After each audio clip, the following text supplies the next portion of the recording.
Colony సోదరులు శ్రేయభిలాషులు అన్నలు తమ్ముళ్ళు అందరికీ పేరు పేరున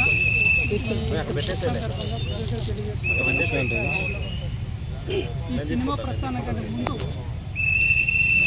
మన విలేజ్ చెప్పొచ్చు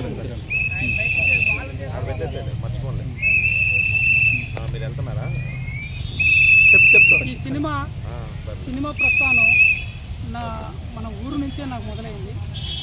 1వ తరగతి నుంచి ఎంతో కాలం శ్రమించా. ఊరు నుంచి ఎంతో అనుభవంతో నేను ఇక్కడికి వచ్చాను. సో లక్ష్మణ్ ఈ సినిమా ప్రస్థానంలో నాతో పాటు జర్నీ చేసిన ఒక ముఖ్యమైన పర్సన్. మా చిన్నప్పుడు ఒక 3-4 క్లాసులు కూడా ఉండవు. చెప్దాం అనుకున్నా కానీ బాగోదేం చెప్పలేదు. 3-4 క్లాసులు కూడా ఉండవు. ఒక సినిమా పోస్టర్ను మోయడానికి 2 మనుషులు కావాలి. రైట్ ఒకడు లెఫ్ట్ ఒకడు.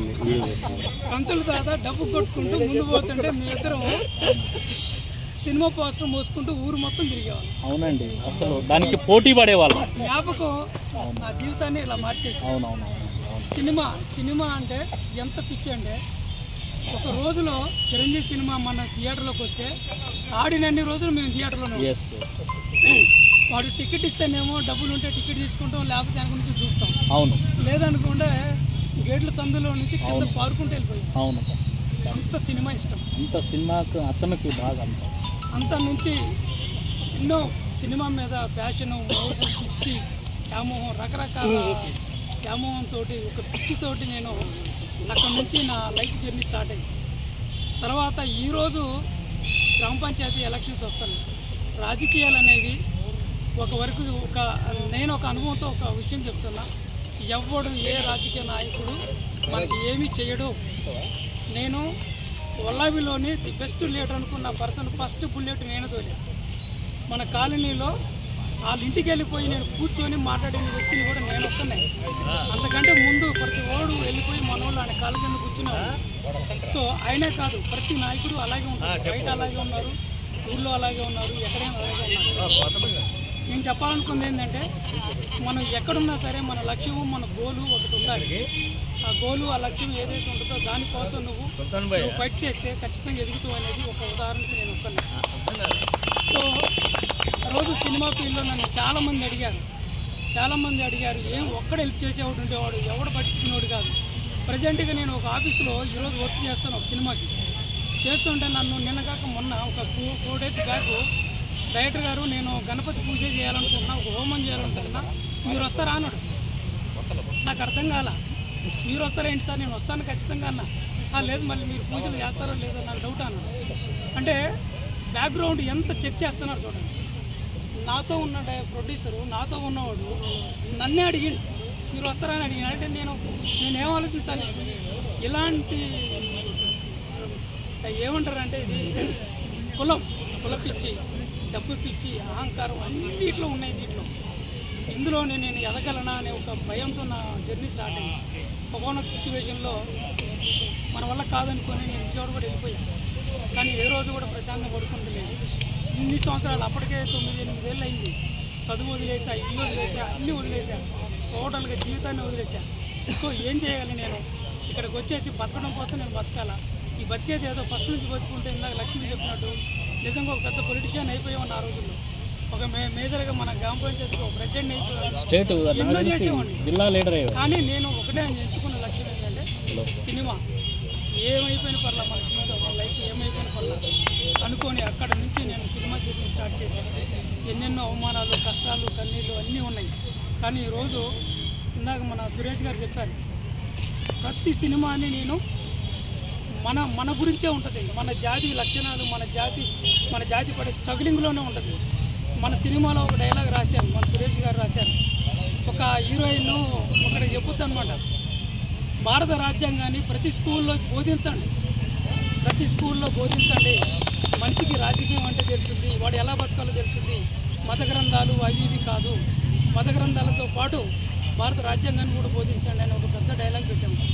ఎక్కడో నాకు తెలియదు, దరిదాపుగా ఒక 5 million వ్యూస్ ఉంది. దాన్ని నాకు ఒకటి పంపించండి, ఏంటి ఈ సినిమా మీ డైలాగ్ దిగనా, మీ సినిమాలో కానీ నాదే అని చూస్తే 5 million క్రాస్ అయింది. అంటే ఆ రాజ్యాంగం అనే ఒక పదము ఒక మతకళాలలో పడిపోయి ఎవడికి వాడే దాన్ని యూజ్ చేసుకుంటాను. అలాంటి ఒక సూక్ష్మమైన చిన్న చిన్న వర్డ్స్ని కూడా నేను చాలా దగ్గరగా నేను తీసుకొని 10 మందికి తెలియాలని ఒక దాంతో వాడతాను.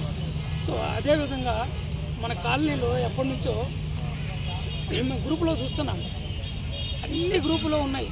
వల్లాభి గ్రూపులో అందరు కాస్ట్లు ఉన్నారు. ఇక్కడ మన వాళ్ళే మనమే తిట్టుకుంటుంటాం.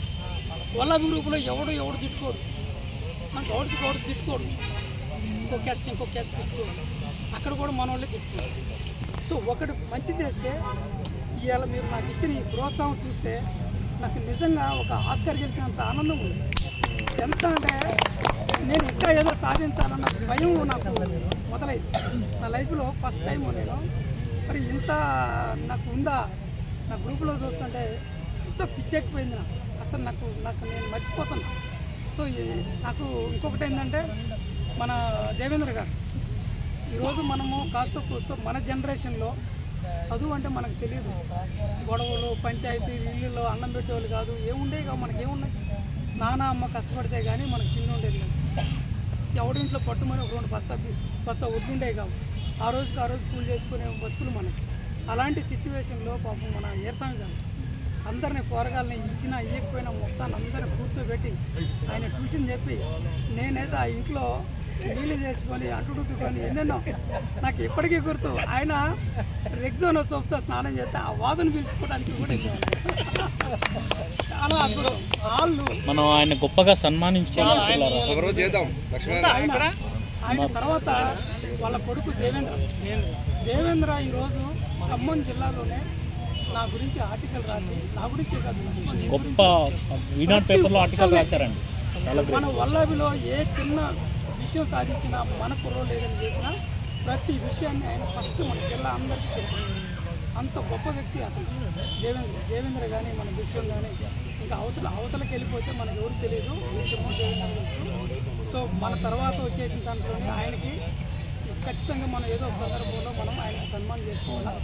ఇంకొక లాస్ట్గా ఏంటంటే నేను ఒక అనుకున్నది ఏంటంటే లక్ష్మణ సహాయ సహకారంతో నేను కలిసి రామాలయ దేవాలయ శాఖ ఉంది, శాఖ కమిటీ, రామాలయ కమిటీని ఒక మెమోరాండం ఇచ్చి వాళ్ళు ఎవరైతే ఉన్నారో వాళ్ళందరికీ వాళ్ళ ఫోటోతో సాయేసి వాళ్ళ మెమోరాండం వాళ్ళకి ఇవ్వాలనేది ఒక లక్ష్యం ఉంది నాకు.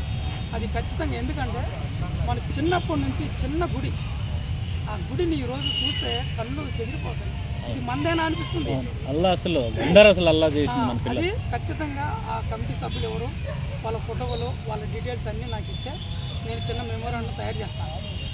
తర్వాత ఇంకోటి ఏంటంటే మన అంబేద్కర్ కమిటీ, అంబేద్కర్ విగ్రహం అనేది ఇంత పెద్ద కాలనీ ఉంది, కానీ దాంట్లో మన ఐకాన్ స్టార్ లేడు. ఆ ఐకాన్ స్టార్ లేకపోవడం వల్ల మనకు ఒక మనం ఇటువైపు చూస్తే ఒక రాజీవ్ గాంధీ విగ్రహం కనపడుతుంది, ఇది మన సైడ్ చూస్తే రాజీవ్ గాంధీ విగ్రహం కనపడుతుంది, అరే మన ఐకాన్ స్టార్ లేడు. అలాంటిది మన తమ్ముడు కిరణం, బాబాయి, పాండు, మొత్తం వీళ్ళు ఎంతమంది ఉన్నారు, నాయకులు, వీళ్ళందరూ చాలా అప్రిషియేట్ చేయాలి. ఎంత అప్రిషియేట్ చేయాలంటే ఖర్చు పెట్టారు, కలిసి పనిచేశారు, కష్టపడ్డారు, ఎన్ని చేశారు. మీ కమిటీ ఫోటోలు అందరు ఇస్తే ఒక చిన్న మెమోరాండం తయారు చేసేసి ఈ 2 కమిటీలకి ఏదో ఒక మీరు సందర్భం చెప్తే నేను లక్ష్మణం వచ్చి వాళ్ళందరికీ సన్మానం చేసి ఒక మెమోరాండం ఇవ్వాలనేది నాకు ఒక చిన్న కోరిక. లక్ష్మణ్ నీకు నేను చెప్పాను కదా, అది ఖచ్చితంగా మనకు చేస్తాము. దాన్ని ఎవరైతే షూట్అవుట్ చేస్తారో అది మీరు చెప్పండి, దానికి ఏం కావాలన్నా కూడా మనం ఆ రోజు మనం చేసేస్తాం. ఇదొకటి. మిత్రులందరికీ ఇంకొకసారి చెప్పేది ఏంటంటే ఏదైనా లక్ష్యంతో పోరాడితే సాధించలేనిది ఏమీ లేదు. ఇది ఒక్కటి మాత్రం నేను గట్టిగా నమ్మాను. మీ దగ్గరికి ఇక్కడ దాకా వచ్చాను. 20 సంవత్సరాల క్రితం నేను ఊరు తెలియకుండా వచ్చాను, మర్చిపోయా. ఇందాక లక్ష్మణ్ ఎవరు అన్నారు, నన్ను మర్చిపోయారు చాలామంది. వీడు ఉన్నాడా లేడా కూడా తెలియదు. సో రావాలని ఎంత పిచ్చి ఉండే, కోరుకుంటే ఏ కార్యక్రమం జరిగినా ఏం జరుగుతున్నా అసలు నేను ఎవరో నా అడ్రస్ లేకుండా పోయిందని ఎన్ని రోజులు వచ్చిన రోజులు చాలా బాధ ఉండేది. అసలు మనం లైఫ్ ఏంటి ఎలా అయిపోయింది, మనం ఏదేదో ఊహించేసుకున్నాం, ఏదేదో కలలు కన్నాం. లాస్ట్కి మన వాళ్ళకే నేను దూరం అయిపోయానే. నేను ఎప్పుడు సాధించాలంటే సంవత్సరం సినిమాకి ఏడుస్తూ నేను చాలా పెయిన్ఫుల్గా నేను జర్నీ చేశాను. ఆ జర్నీలో ఈరోజు నేను సాధించిన ఈ గద్దర్ అవార్డ్స్ కంటే కూడా మీరు చేసిన ఈ సన్మానం కార్యక్రమం ఉంది నా జీవితంలో ఎప్పటికీ మర్చిపోలేదు. మళ్ళీ మీతో ఇలా ప్రశంసించబడతానని మనస్ఫూర్తిగా కోరుకుంటున్నా. ఇంకా ఏదైనా పేరు ధన్యవాదాలు. వల్లాభిలో కూడా చేసుకుందాం. అందరూ మన ఉన్న వాళ్ళందరితో నాకు టీ జ్ఞాపకాలు ఉన్నాయి. అందరితో మేడి వెంకటేశ్వర్ల గారి నుంచి మా బాబాయ్ కాడ నుంచి అందరితో, ఒకరితో కాదు రెండుతో కాదు, అందరితో నాకు టీ జ్ఞాపకాలు మర్చిపోలేని అనుభూతులు ఒక్కొక్కరి గురించి చెప్పాలంటే చాలా చెప్పడానికి ఉంది. సో మళ్ళీ ఒక సందర్భం వచ్చినప్పుడు ఖచ్చితంగా మీ అందరికీ మళ్ళీ ఇదే రకంగా మళ్ళీ నేను భగవంతుడు కరుణిస్తే ఇంతకంటే ఎక్కువగా కనిపించాలని కోరుకుంటున్నాను. Thank you.